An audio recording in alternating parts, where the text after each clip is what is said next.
Waraana bilisummaa Oromoo wajjin garuu haasa'uu barbaadu nan fixaa'e. Nan balleessa nan barbadeessaa hidheetu waraana irratti labsee jiru. Waggoottan sadan arfan kanatti waan waggaa 50-60 nurratti hin gahin durraan. Garbummaan nama afaan keenya dubbatuun isa ta'u, nama afaan biraan dubbatuun isa ta'u, haga mirgi keenya kabajamutti taa'uu hin dandeenye. Fakkeenyaatiif magaalaa kana keessa iddoo tokko baatanii bakka tokko deemuudhaaf yoo kaatan GPS kanarra kaa'attanii kaatu miti. Karaan isin geessu jira. Yoo inni tokko cufaa ta'e maal ta'a amma eegaa isin deebistii gara manaatti. Deebii jetti karaan cufaadha deebii hin jettu. Garasiin immoo si fiddi. Innis cufaadha taanaan immoo asiin gara biraatiin si fiddi. Qabsoon isa deebii isaa fagoodha.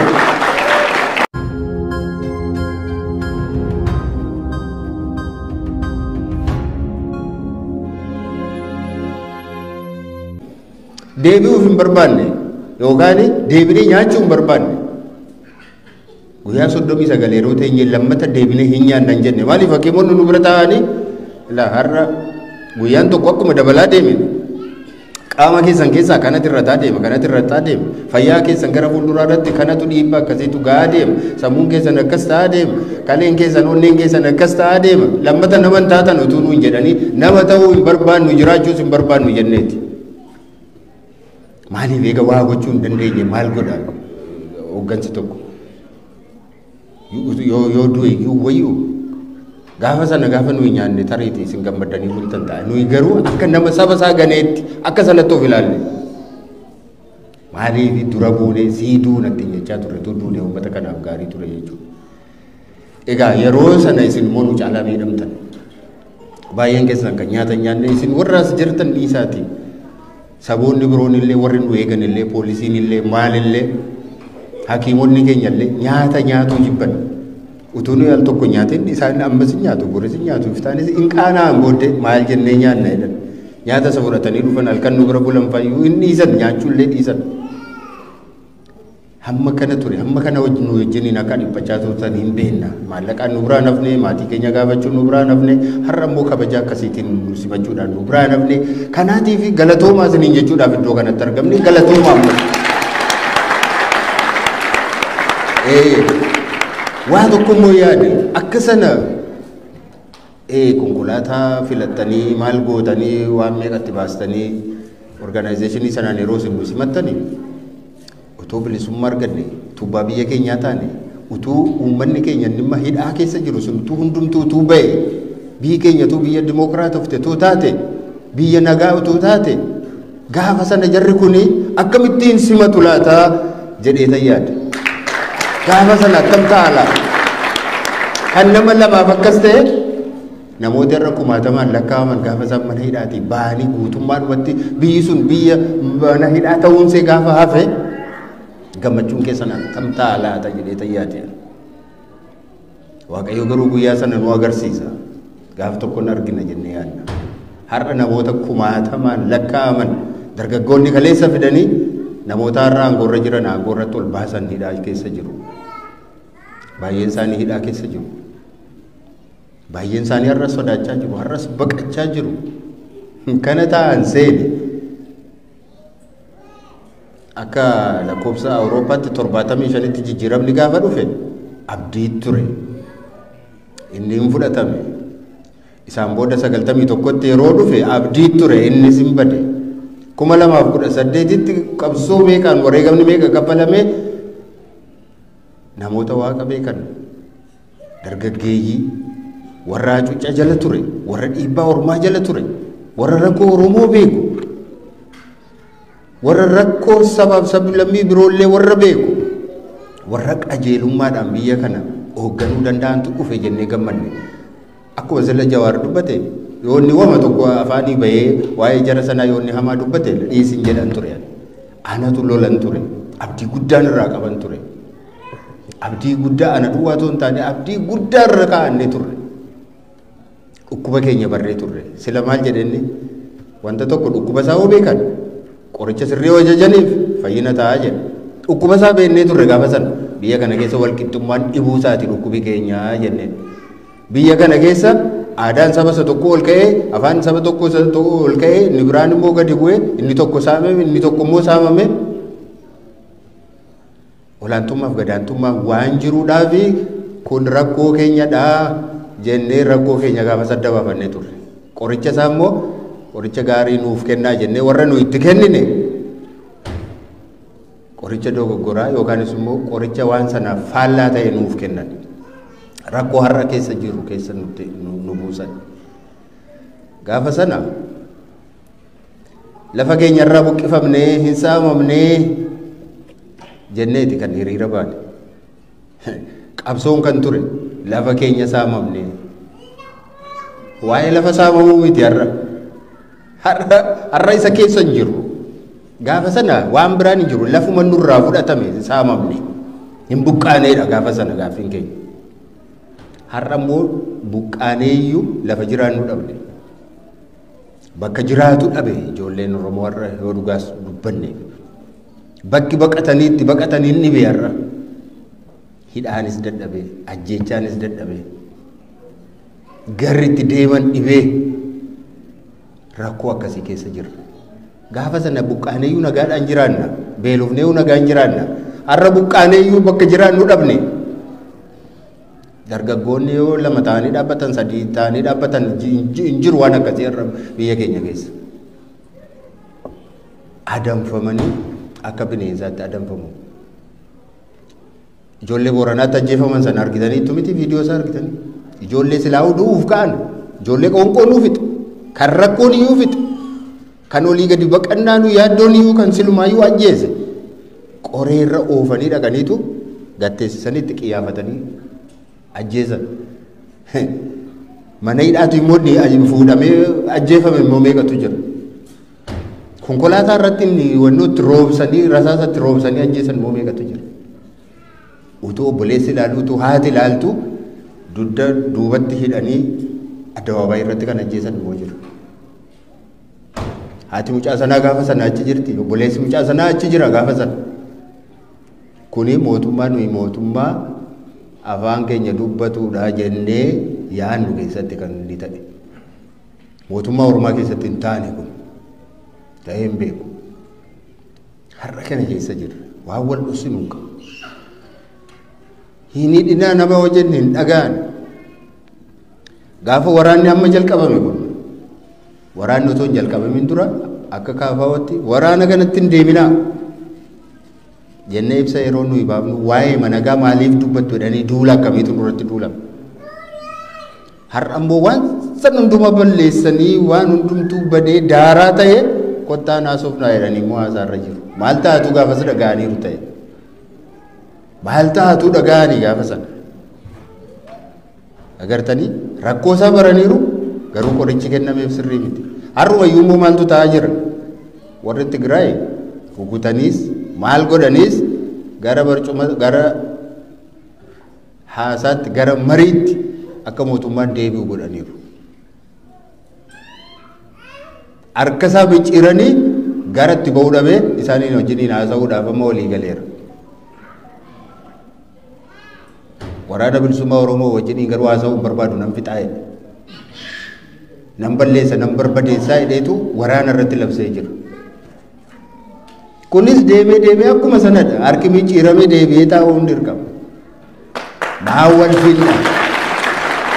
Maa kanarra wal geenya. Maa dhagaa irrattis wal kuffisna. Maa qabeenya keenya barbadeessina biyya keenya maa balleessina. Hariiroo saba biroo wajjin hin qabnus maa balleessina. Aangoo irra turuuf jecha maa hariiroon saba biraa wajjin hin qabnu maa bada. Amma Wallagatti waan ta'u dhageessaniitu gidduu kana. Uummanni sun akkamittiin akka dhufee achi qubate hin beeknu warra qubachiise keessaati ani tokkodha yeroo sana. Kootaan nuuf kenname namoota ammasiitu isinii kennama maatii ammasiitu isinii kennama dhaqaati qubachiisaa nuun jedhanii uummata naannoo irraa waan hundumaa funaannee sassaabnee maal goone mana ijaarree fi qodaa isaanii iddoo ciisichaa isaanii bishaan isaanii maaloo isaanii qopheessinee qubachiifne. Akkamittiin ajjeesa uummanni Oromoo uummanni Wallaggaa akkamittiin saba kaleessa ofiisaati dandamachiise beela baase qubachiise yoonaan ga'e akkamittiin ajjeesuu danda'a gochuu hin danda'u. Gaafa sana hin fidinaan atti hin jedhe hin qubachiisuu hin jedhe wajjiniin saba kanaa wajjiniin jiraatan akkamittiin kana gochuu danda'a? Hin godhu. Warra aangoorra jirutu siyaasa isaaniif jecha ofuma isaaniitii fannoo godhanii uummata sanas maqaa balleessu, uummata biraas ittiin fixu. Maal gochuu danda'ama? Kanaaf hooggansa immoo aangoorra jiru kun uummata keenya akkuma sirrii dubbatame waggoottan 3 kanatti waan waggaa 50-60 nurra hin gahin nurraan gahe. Baadiyyaa tokko matuu deemtanii har'a magaalaa ammatu gara Salaalee fa gara Shawaa Kaabaa kana osoo deemtanii manni qotee bulaa gubatee dhumeera. Mootummaan mana qotee bulaa gubu dhageessanii beektu? Mana qotee bulaa utuu mana qorqorroo ta'e namanni gubu. Mana citaa guba. Mana citaa lafa fidee ajjeerratu mootummaan hin qabne qotee bulaa hin qabne. Amma kun yoo bosonatti galee utuu gaafatama gaa. Maaliif qawwee fuutee na loolte jechuun hin danda'ama? Eessaa liixu eessaa haa dhaqu? Qawween isaa waddoon isaa kunooti. Manni isaa gubateera. Eessa dhaqa? Manni isaa gubateera. Jireenyi isaa barbadaa'eera. Hojjetee nyaachuu dadhabeera. Eessa dhaqa? Yoo ofirraa lolate maa kana goote namni ittiin jedhu jira kana. Kanaaf akka uummaduma irratti Jawaaris kaa'uudhaaf yaale deemnee gara nagaatti dhufuun keenya noolu ofuma ofiis hin dadhabin. Qaama kanaa wajjiniin humna qaba wajjiniin nanaasaa isa kaan immoo rukuteen balleessa isa jedhu sanas dhiisi hin danda'amu, fixuunis hin danda'amu. Kan fixuu danda'u gaaffii sabi tokko qabu gaaffii isaa deebisuu duwwaadha. Kan hiikara fiduu danda'u. Kana ta'uu baannaan qabsoon yoomillee itti fufa. Karaa kamiinuu namni hundumtuu waan danda'u itti fufa qabsoo isaa.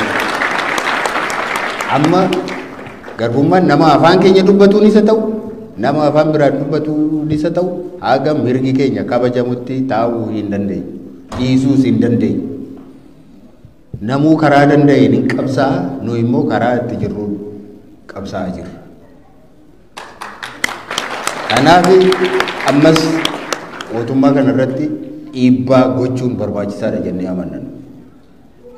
Hiriira bahuun abdan ammallee kunuma isin gaafanna hiriira akka baataniif.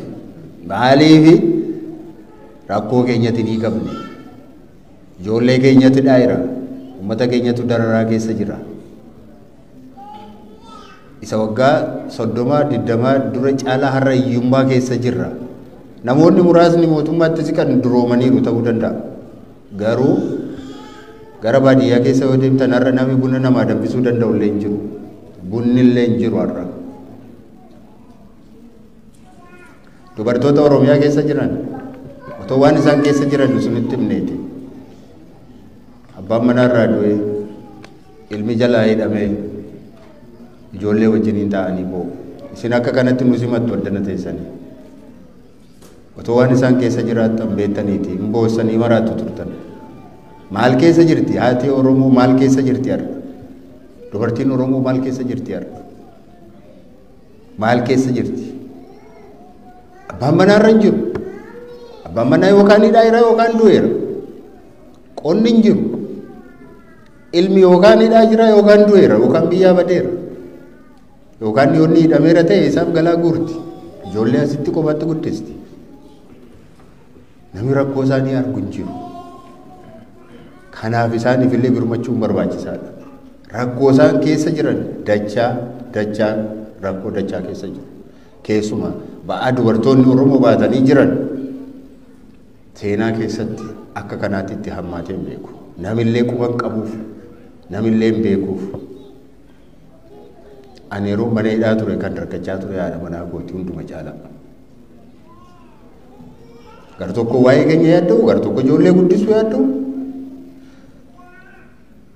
Sanaayyuu hojii baay'een isaanii hojii hin qabani. Akka dhiiraatti qotuu hin danda'ani, akka dhiiraatti oomishuu hin danda'ani. Haalli isaas mijataa miti.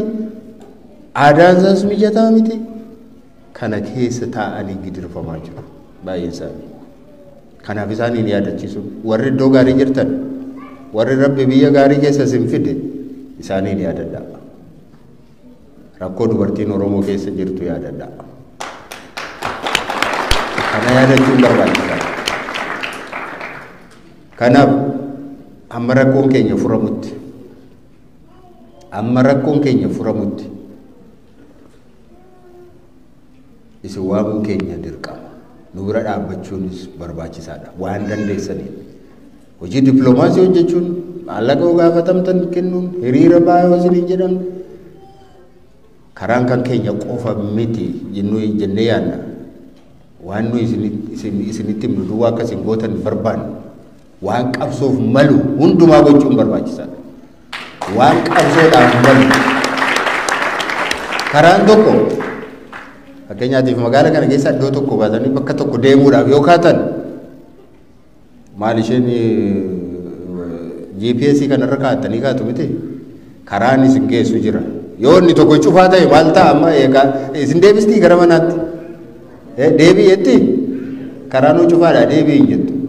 Garasiin immoo sibiddi innis cufaadha taanaan immoo asiin gara biraatiin isin qabsoonis adeemsisaa fagoodha baay'ee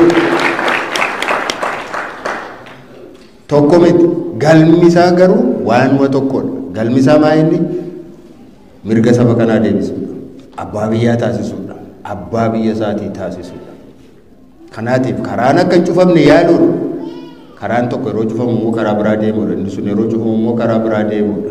Garuu galmisaa bakka sana ga'uudha. Kanarratti akka xiyyeeffannu barbaadna.